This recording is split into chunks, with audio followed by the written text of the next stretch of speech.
구체적인 계획이 없다면 내 집 마련은 불가능합니다. 가장 첫 번째로 우리가 모아야 될 종잣돈이 바로 1억 모으기가 되겠습니다.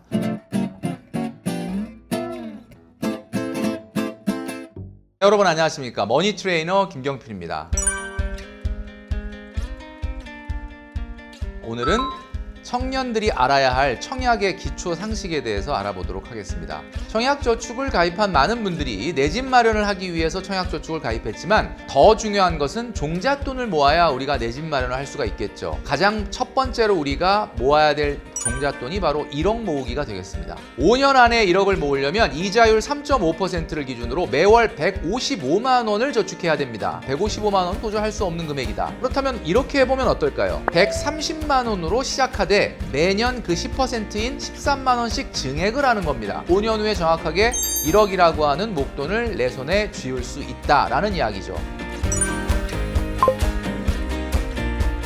청약으로 내 집 마련하는 방법에 대해서 구체적으로 알아보도록 하겠습니다. 우선은 민영주택과 국민주택의 차이를 알아야 되겠죠. 국민주택은 우리가 LH공사나 SH공사처럼 공공이 개발을 주도하는 사업을 이야기하는 거고요. 그 외의 주택, 민간 건설사들이 사업을 주도하는 것을 민영주택이라고 합니다. 민영주택과 국민주택의 청약 1순위 조건이 지금 보여드리는 표와 같이 다르기 때문에 꼼꼼히 챙겨보실 필요가 있다라는 거죠.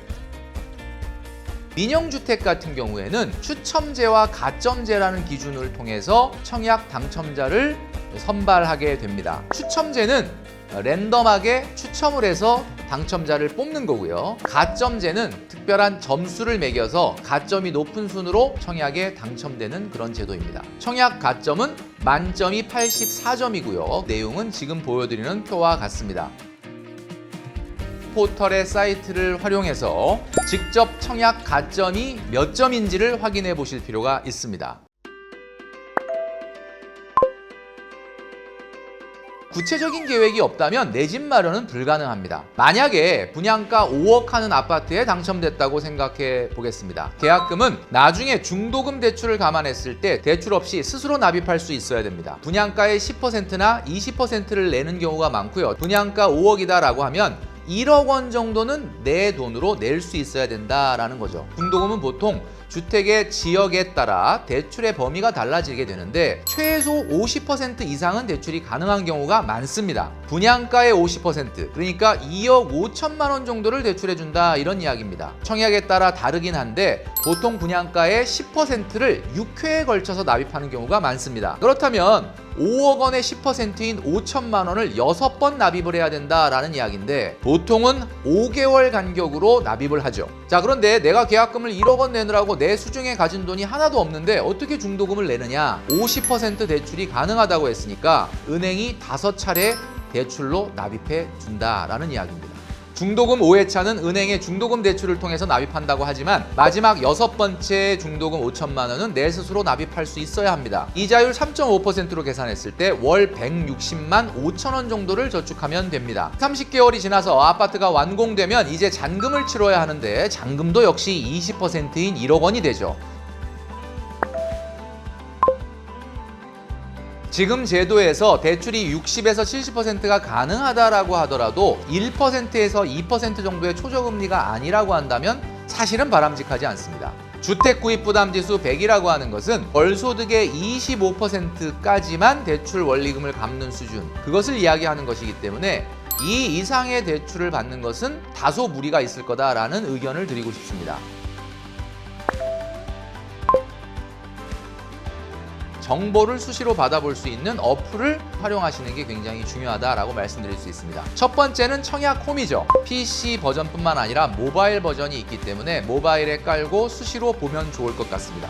청약 정보나 청약 신청 그리고 당첨자 발표 같은 것들을 확인할 수가 있죠. 두 번째는 분양 알림이라는 앱입니다. 청약 정보를 실시간으로 푸시 기능을 통해서 알람으로 받아볼 수 있기 때문에 모바일에 깔고 활용하시면 좋을 것 같습니다. 세 번째는 국토교통부의 실거래가 어플입니다. 대한민국의 모든 부동산의 실거래가를 가장 빠르게 보여주는 어플이기 때문에 모바일에 깔고 사용하시면 좋겠습니다. 최근에는 주가가 기업의 내재 가치에 따라서 움직이기 때문에 주식회사의 재무상태표의 변화를 정확하게 확인하는 것이 중요합니다. 상장 회사는 물론이고 비상장 회사에 이르기까지 재무상태표나 기업의 각종 경영 공시 내용을 확인할 수 있는 사이트가 있습니다. 주식회사의 순자산이 늘어나는지 아니면 줄어드는지를 확인해 보시면 좋겠습니다. 첫 번째는 주당 순이익입니다. 주당 순이익은 영어로 EPS, Earning per Share라고 하는데 1년간 한 주에서 발생하는 수익이 얼마인가를 나타내는 기업의 평가의 기본이 되는 자료다라고 볼 수 있고요. 1년간 기업이 벌어들였던 당기 순이익을 주식수로 나눈 것을 말합니다. 두 번째는 주당 순자산입니다. 영어로 BPS인데요. Book Value per Share라고 하고요. 현재 기업이 갖고 있는 순자산을 주식 숫자로 나눈 값입니다. 따라서 여러분들이 주식을 볼 때 이 회사의 재산은 얼마인가? 그래서 한 주의 재산은 얼마인가? 이 회사는 얼마를 벌고 있는가? 그래서 1년에 한 주가 얼마를 버는가? 오늘 회사를 청산해 버렸을 때 한 주당 주주에게 돌려줄 수 있는 재산이 얼마나 있느냐이죠. 결국 주가는 방금 설명드린 주당 재산 가치인 BPS와 주당 수익 가치인 EPS에 의해서 결정된다라고 볼 수 있습니다.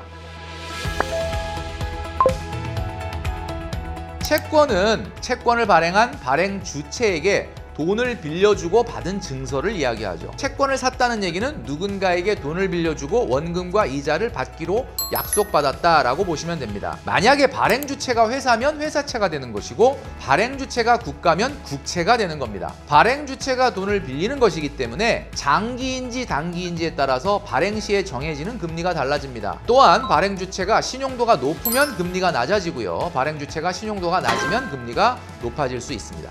채권은 대부분 투자한 사람이 만기까지 그 증서를 가지고 있다 원금을 돌려받기보다는 그 전에 채권 시장에서 그 채권을 팔게 되는 경우가 많습니다. 여러분들이 확인해야 되는 것은 단기 채권 금리와 장기 채권 금리가 있습니다. 단기 채권 금리는 흔히 우리나라에서는 국고채 3년물 금리를 이야기하는데 단기 금리의 기준이 되고요. 기준 금리를 먼저 선반영하는 성격을 갖고 있습니다. 두 번째, 장기 채권 금리는 미래에 대한 투자와 인플레이션을 반영하는 측면이 있기 때문에 보통 10년짜리 국고채 금리를 이야기합니다. 그러나 우리가 시장에서 굳이 채권 투자를 할 필요는 없습니다. 예적금을 열심히 하고 있다면 약간의 시차는 있지만 채권 금리는 예적금 금리를 선반영하는 성격이 있기 때문에 수억 원대의 자금 운용을 하는 것이 아니라면 예적금을 열심히 하는 것만으로도 충분할 수 있습니다.